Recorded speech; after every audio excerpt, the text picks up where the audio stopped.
Okay, rewind. Let's try again. So this work, I'm Ulrich Haböck, formerly Polygon Labs, now at StarkWare, and this work is actually a joint effort with Al Kindi from Polygon Maiden.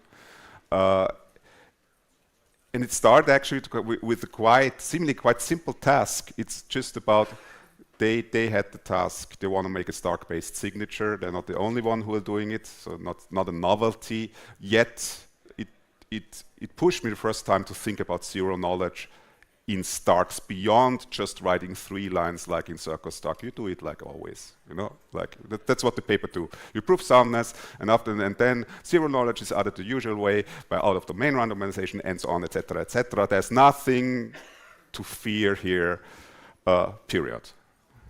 And the funny thing is, yeah, I mean, it's legitimate.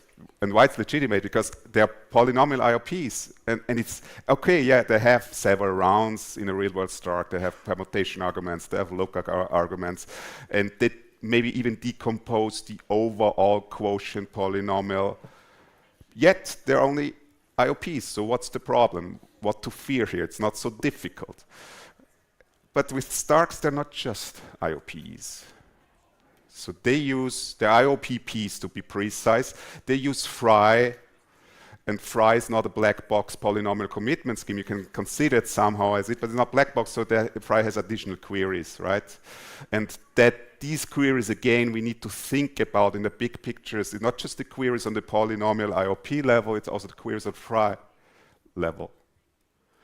And then, what you typically have in small field Starks is small fields. That means initial trace is encoded in a small field like Baby Bear, like M31, 32 bits, maybe all the versions with Goldilocks. Yet the questions the IOP asks for openings are from an extension field. And these 3 things together, surprisingly, led, at least for me, to a learning path.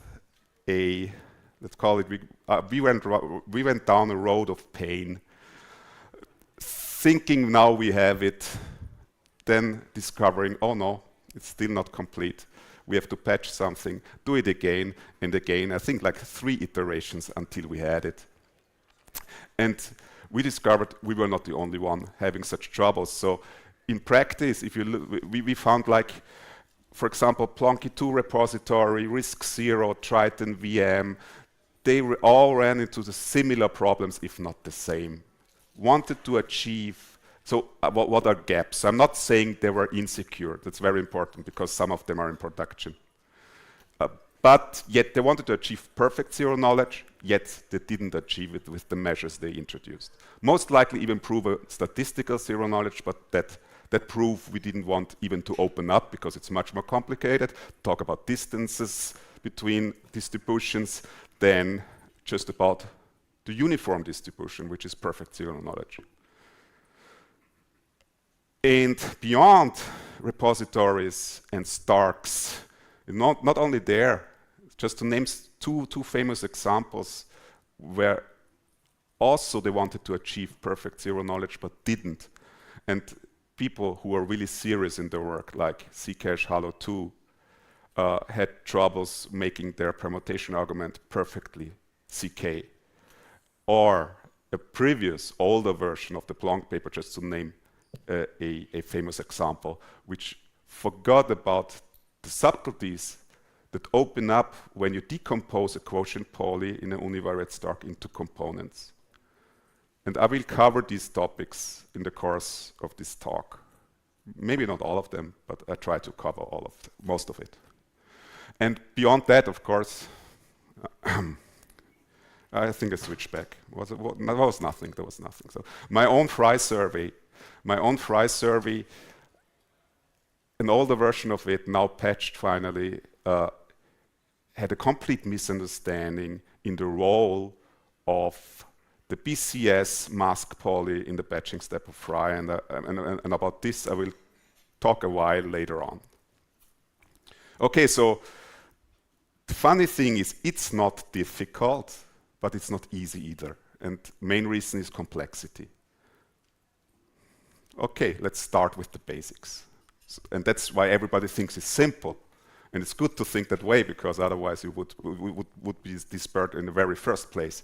So we have a constraint system. I simplified down to a single constraint. So we have, say, m many witness polynomials, and they're subject to a constraint over a cyclic subgroup of the field. So that's the cyclic subgroup H here, yeah. So that means this constraint is enforced to be 0 over the cyclic subgroup, which is expressed as the polynomial identity. It must be a polynomial multiple of the vanishing polynomial of the cyclic subgroup. So I think most of the people have seen such kind of equations in the context of univariate Starks. That's the type of equation you deal here. So what's the problem? If you think about what do you reveal in the course of the IOP to the verifier? So this identity is tested mostly at a single point out of the domain, because otherwise you obviously reveal. So I'm assuming always so-called Lagrange representation. That means we place the values over the cyclic subgroup, and the values themselves over the cyclic subgroup we will never want to reveal. So that's why, per se, but also for other technical reasons mostly, you ask for a random point outside that domain. So what do you reveal? Okay, the values of these polynomials at the domain.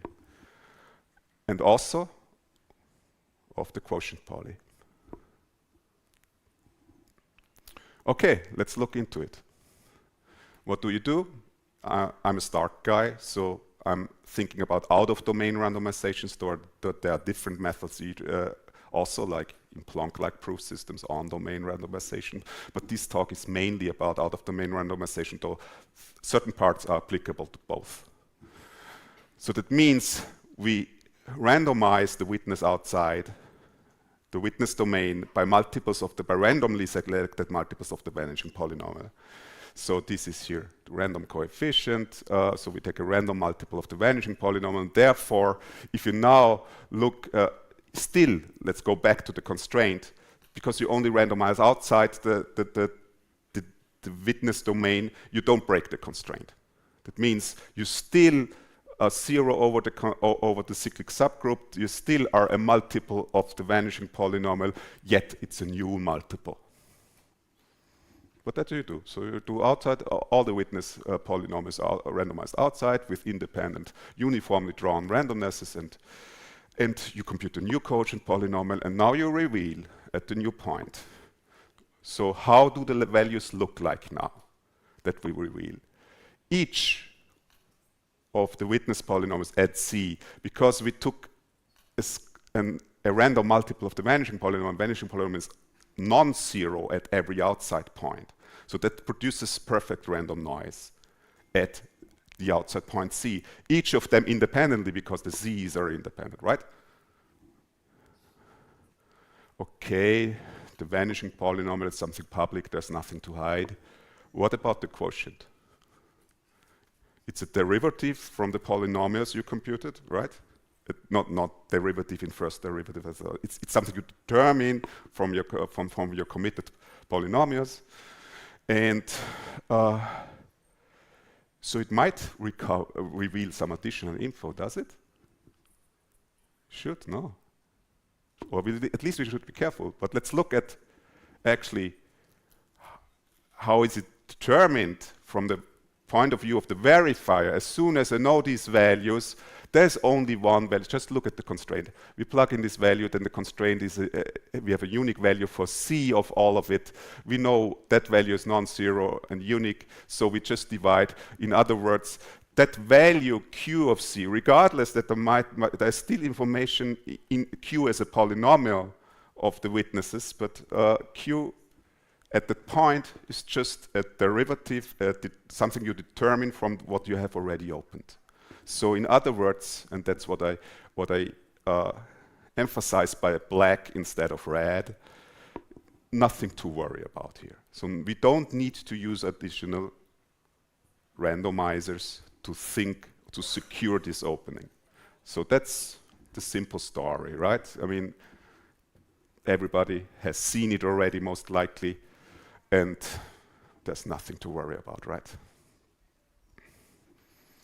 So what do you do in practice? First task, adapt this to the usual situation that we split the quotient poly, because think of a degree 3 constraint, for example, for C. That's a quite common use case.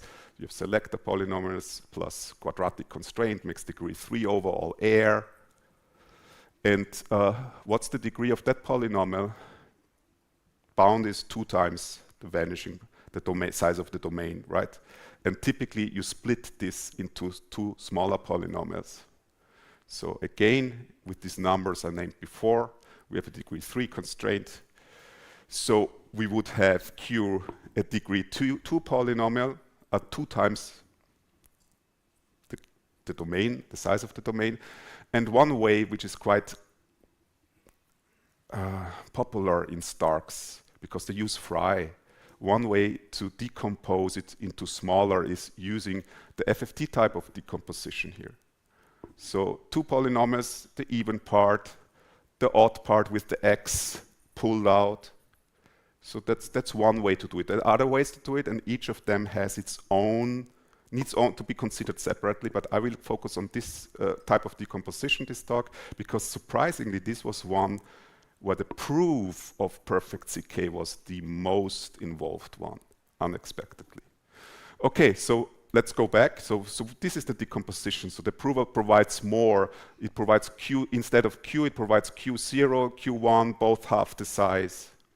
And now what is revealed is Q0 and Q1 at C squared, from which you compose together the value you plug in here, right? Now we reveal additional information. And the question is, I mean, Q itself is something that is a derivative of what is already secured. But Q0, or one of the 2 components, isn't. And how do you secure here? The trick is here with FFT composition, think as in Fry, with the Fry foldings and the collinearity check, that the FFT decomposition is a local map. In other words, these values you want to secure, Q0 and Q1 of C squared, odd and even part at Z squared, they're just determined by Q at 2 points, Z and minus Z. And here are the formulas for odd and even, for even and odd part. You've probably seen them before, right? And so the strategy here is, okay, let's just secure these 2, at these 2 points, secure Q at these 2 points versus 2 openings. And then, because Q0 and Q1 are derivatives of it, it's fine, you know? And that works. So you take 2. Now, with, of course, we take not just the scalar multiple of the vanishing polynomial, but a linear multiple with A and B, the coefficients being independent and uniformly drawn from the field, and all is good, right? So, was not too difficult either, right? Just to think about additional information by a splitted quotient polynomial. However, with Fry, we also ask these component polynomials at other points, not the C squared from the IOP, from the poly IOP on top, but from points of the domain. And the funny thing is, these points, they might not even have a square root in that field. In other words, we need to argue using the extension field here. And we need to think about secure information that is revealed at points of the extension field.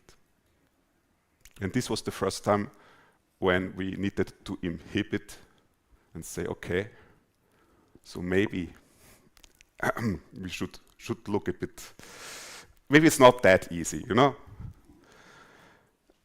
Funny thing, if I go back here, is it turns out in the proof of it works and it's fine, and you can use the same intuitive rule of thumb here. That means if we have, we reveal two components, and that means it's sufficient to secure against 2 generic base field openings. That works here either.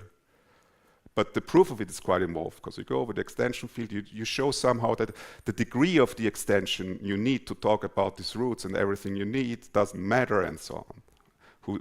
Those who are interested can look in the paper. It's on ePrint. The link is at the end of the slide. Okay, I think I need to speed up. So maybe we should be cautious. Just a little note about because it's related, it's not the same. Now, previously I said extension degree doesn't matter. Where it does matter is in the usual use case where you ask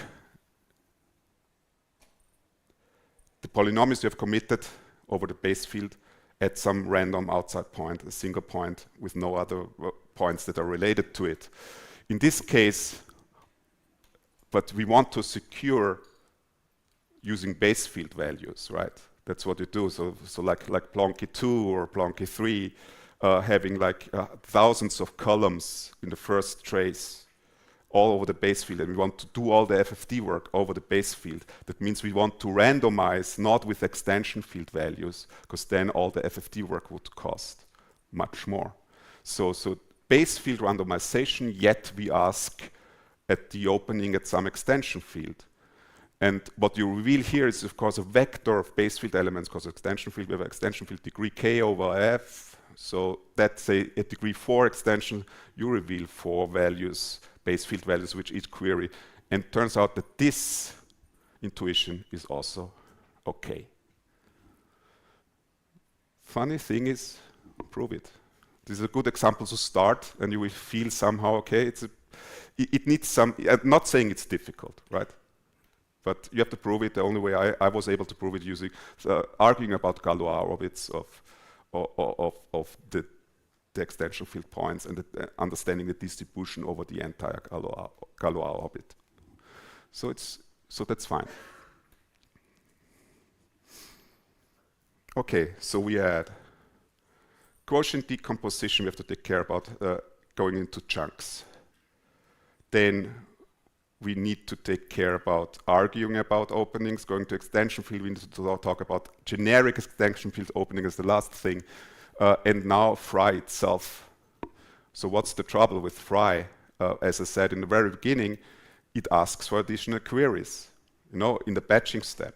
Not only, how does Fry work just on a big, on the big picture, large domain gets projected on the next smaller, half the size, and so on. So this is the reduction chain of domains we have, and over D0 we batch all the polynomials together, and then we get a word H0, and then we provide the foldings of odd and even parts in each of the steps, right? That's what we do. But so each of the folding is a linear derivative, linear determinate of the initial data. So you might think that it's and each of these are open at 2 points. I'm just throwing here the formula. So you might think it's good enough just to count how many openings do we have overall. They're all linear functionals, and to secure with that number, with that degree of freedom. Funny thing is, for outside randomization, as in air-based Starks, doesn't work. And the short story is why. Because it's not just the information that is folded in each of the folding steps, the information you want to secure. It's also the randomness which sits on the call set of it that is folded in each of the steps, halved in each of the steps. This is why outside, you can turn it around, it simply doesn't work that way. You never have enough entropy for the last oracle you reveal in plane. And the way what you do is, it's a PCS paper, or the Aurora paper, one of the very few papers that treat CK carefully. You add a random mask polynomial in the batching step. And this was only one of the mistakes in my first understanding of Fry, in the old Fry survey that seems to be the learning resource of some few people. So this, you need to have it. With out of the domain randomization, there's no way around it. You need to have it. You must have it. Okay, so last slide, just a recap. For Stark, we have several deep queries, they're from an extension field, but for each, if extension degree is E, we take for each query E as much for securing over the base field. The quotient decomposition depends how many components I have. I can argue it's factor D, if D is the number of quotient decomposition poly. Then use a Frey mask poly, right? And then the overall degree of freedom you need to use to secure your initial witness data is, right? This is here, for each of the deep queries, we have D times extension field values, right? Then we have also D times from the Frey thing, and in this case, the extension field doesn't play a role, as the proof shows. And so, but that should be it. And that we thought that was it. And finally, even there was something we missed. And the thing that we missed is that the points you ask for the component polys, or let's say the values you use to secure the values of the of the component polys at a Frey domain point don't overlap with the ones you now I'm confused either. Yeah, it's always the same. I revisited and then I forgot what it was. But trust what's standing here. So it's needed. It's explained in the paper. So it has to do with you have to be really careful which values are needed to secure what. And if you trace back the information where quotient decomposition poly comes from, that's a different set of values than the ordinary Frey queries you have on the witness polynomial in the batching step. And that's the reason why you still need to have an additional n Frey here. Okay, so that was it. Didn't even talk about permutation arguments. There's some funny story about it. Those who are interested can look up in that write-up. That's also the hint I gave about Halo 2 book. So long story short, it's not difficult, but be careful. Because for us it was, yeah, a road of pain. All right. Thank you very much.